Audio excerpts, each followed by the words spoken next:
Assalamu alaikum wa rahmatullahi wa barakatuh, guys. Welcome. So we're going to discuss the possible missing context that I've been talking about the apostasy law thing. Okay, so we're going to discuss that today. So here is the issue is that most of us we perceive or we see these laws from the past as almost arbitrary because we've lost the context. We've lost the essence of that law. In which situation was it reviewed and things like that. So take for instance the apostasy law. We don't understand it. We just say, we believe it. So when people like me, we are like, there's something missing here. You call us kafir, you are denying hudud. I'm not denying hudud. I'm just saying there's probably a context that you're missing. And that context needs to be reintroduced rather than just stating it as arbitrary and everyone is calling you a mafia religion or something like that. We need to do that. It's our responsibility to translate things from the past into the modern context. I'm not saying reform or anything like that. Translate it so that people will understand why it was even reviewed in the first place. Do you see? Okay, so that's what we're going to get into today. So, any of you that you say, I believe in the apostasy law, I have a feeling that you have no idea what you're talking about. You're just saying that you believe it because you're scared that you go to hell for rejecting God's law, right? That's why you're really saying you believe it. You don't understand it. You can't explain it to us. That's why anytime we ask you, can you explain it? You just state it without explaining anything. Okay, now I'm going to push you. I'm going to be pushing you. I will like, what is the word for this? You're going to be on the defensive today with what I'm going to reveal to you. Okay, so now there's this thing called Hizbu Tahrir. Okay, Hizbu Tahrir, and it's not just them, but this is a famous movement.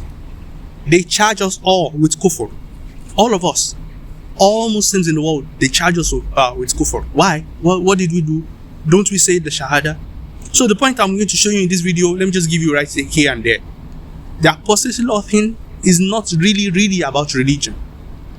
It's more about a political situation. Okay? It's more about bay'ah. That's what we're going to get to. But some of you that already know Hizbu Tahrir, you will get it now. So the Hizbu Tahrir guys, you right now watching this video, you are not a Muslim. You're a kafir. Why? There are two reasons.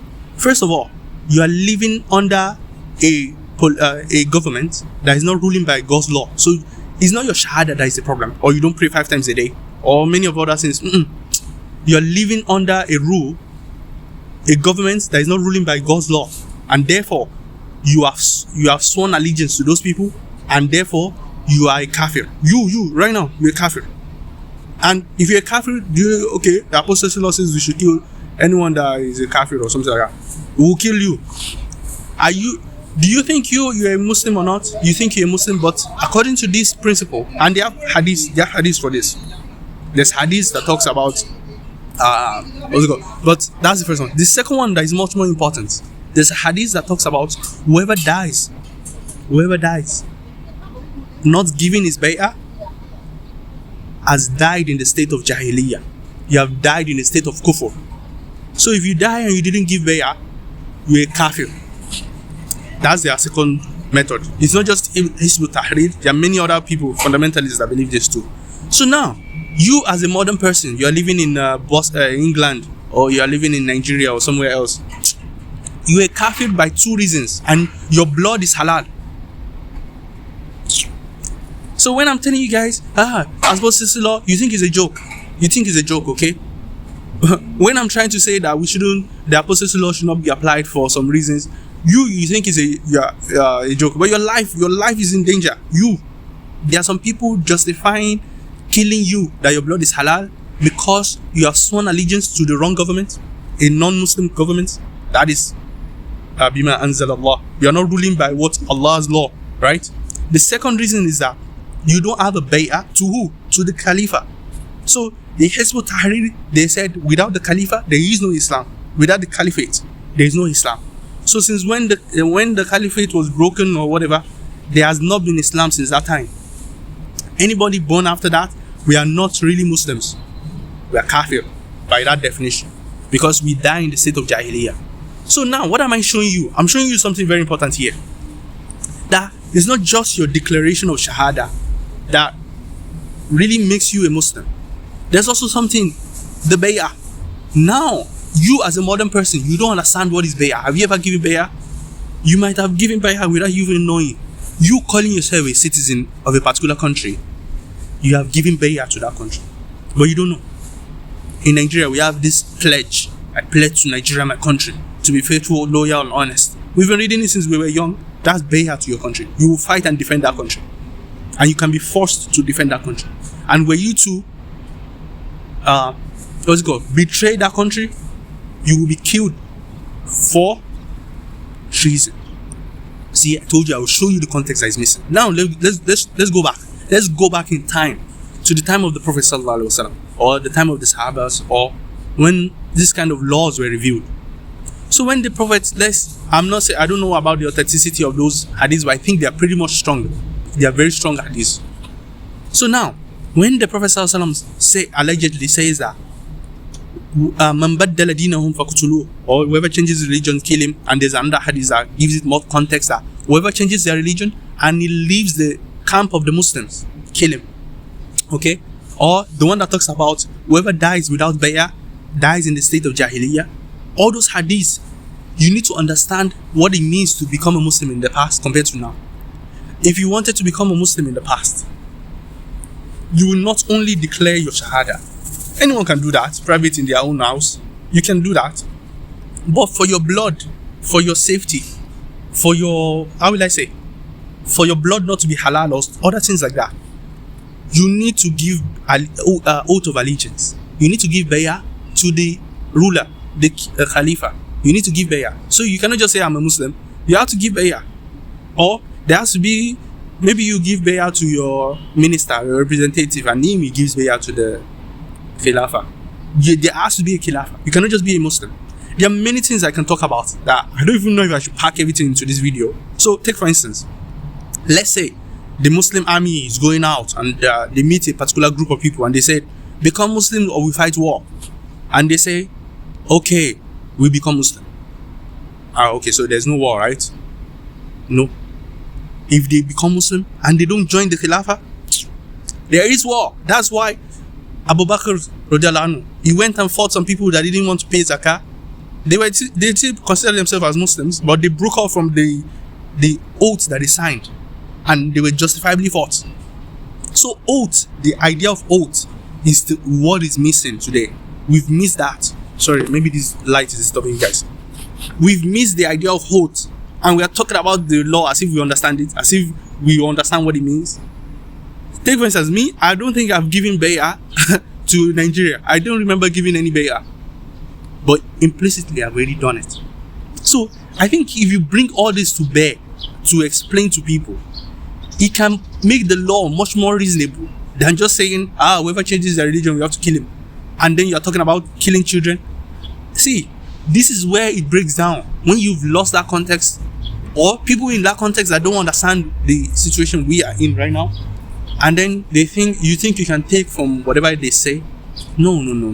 That doesn't work, guys. So, when you say your shahada and you give bay'ah, both has to be there. If you don't give bay'ah, you can be fought and killed. Or, if you not give your bay'ah and you then break it, you can be killed. Take for instance, look at this one. Look at this hadith.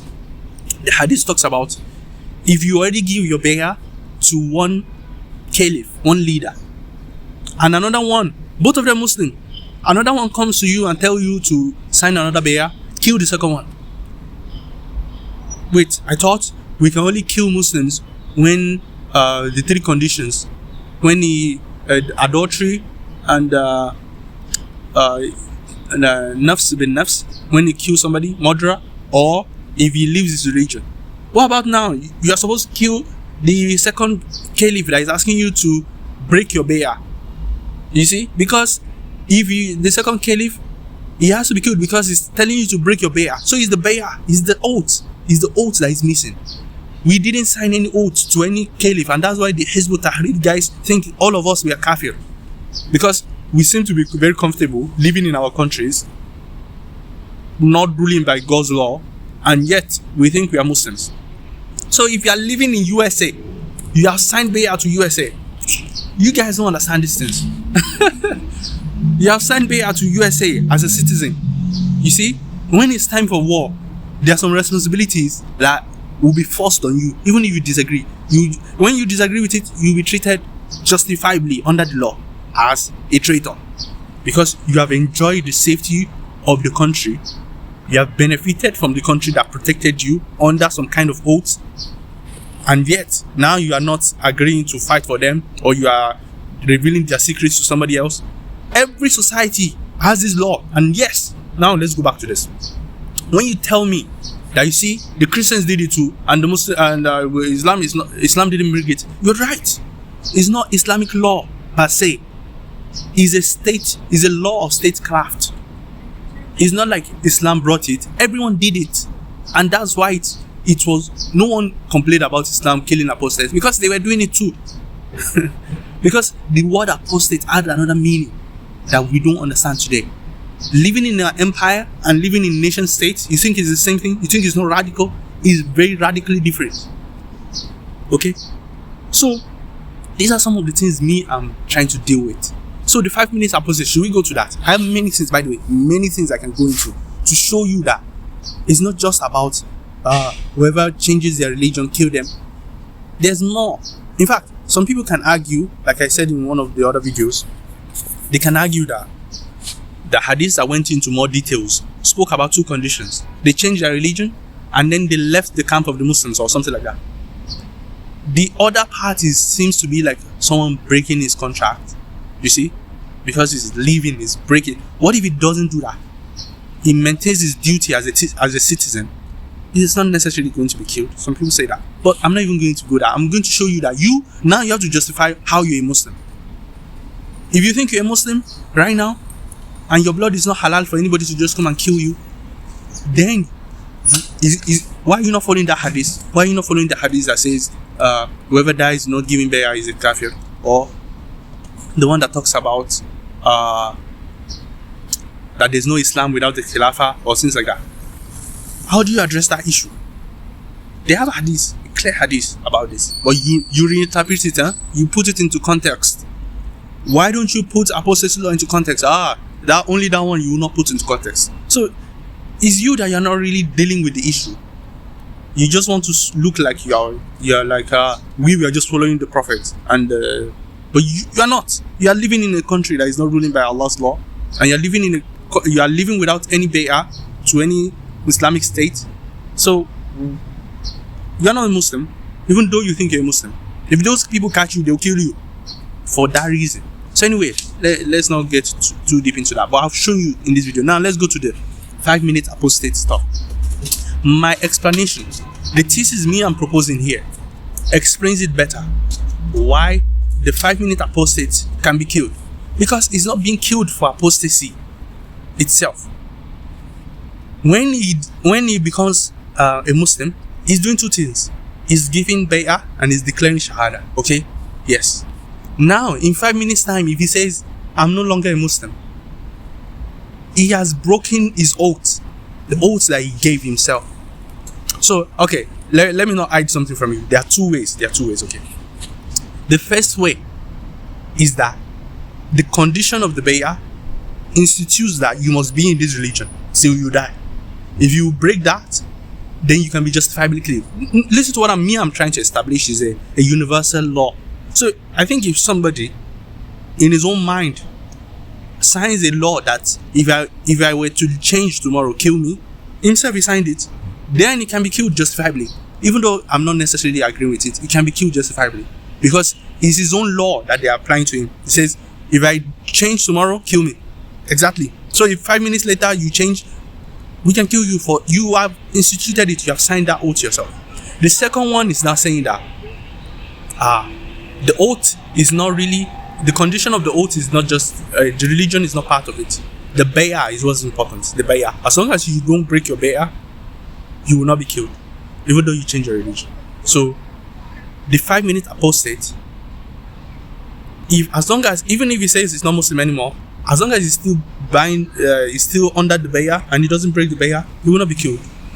But the point is that now there are many problems you still need to think about, guys. See, I'm giving you many information, but I can break it into different sections to show you that even the jihad laws also,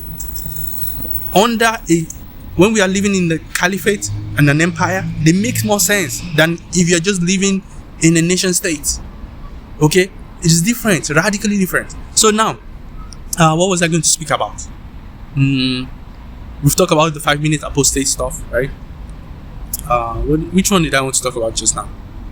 Yeah, I was trying to see how Christians, everybody can apply this law. You see, what was my first objection? If you have been following me, the first objection I actually made was about, what's it called? I said, how can you be doing dawah when the apostasy law is there? And my concern was that if dawah was to be fair, that Christians can call Muslims and we can call each other, then people should not be stopped from converting to one religion or the other, because it will affect the dawah. That was my first concern. Go and watch that video. My first concern was about the dawah. Now I realize that in the past, no one did dawah in the past. Bro, there are many things you don't understand. I'm telling you now. No one did dawah in the past. Because if you go and do dawah, let's say you go to Rome. Imagine you go to Rome. You want to go and give dawah in Rome. They will justifiably kill you because you are breaking their contract. People have sworn their own oath to the Christian state, and that's why they used to kill heretics and apostates as well. In those states, Christians used to do it. Everybody did it. To me, any strong society will do it. If somebody just enters randomly into a society and start preaching some weird stuff, they will kill you justifiably, such that no one will bat an eye that they've killed a Muslim. But you today, if something like that happens, you'll be like, why are they not letting people be free? You're a modern person. You think about freedom, you think about let ideas flourish. You're not like the people of the past in their own situation where they were living in. You don't understand this thing. So, what was I saying? So you couldn't do dawah. If you want to do dawah, let me show you how you do dawah in the past. If you want to do dawah, you will go to the king, the caliph of that country, their own country. You go to that guy. You'll be lucky if you have your head after. But you go to him and you tell him that about your religion. If he becomes Muslim, then everybody else will follow.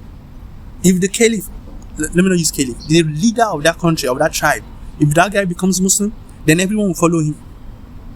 But if you don't go to the king and you go into his town, they will kill you justifiably. And everyone understood this protocol. The point I'm making is that no one ever complained about the apostasy law, because everyone understood the idea of bay'ah, of oath, in the context where it was used by everybody, not just Muslims. So if you're a Muslim and you convert to Christianity and you leave, they will kill you justifiably, and no one will bat an eye, because they understand. Is that you make your escape and run away? They will kill you with the same principle. So I wanted to see how this apostasy law thing can be universalized, and I realized that it was universalized in the past. That's why no one did dawah like we do today. You go to speaker's corner and you're talking. Go and do it in the past. They will kill you 100%. 100% they will kill you. If you were in the past and you are going to speaker's corner to go and give dawah, bro, because it was a law everyone recognized and no one did it. So you will follow the protocol. You go to the king of that place, then you tell him of your religion. If he wants it to be preached, then he can allow you. If you don't get that permission, you cannot do it. And notice what's happening here. When you go and give dawah in that society, you are actually wrong, because of the law, of the general law of protocol. If you don't follow protocol, you are unjust and you can be justifiably fought and killed if possible. And if anybody was to follow you, why dawah was impossible in the past, if anyone was to follow you and convert, they will be killed.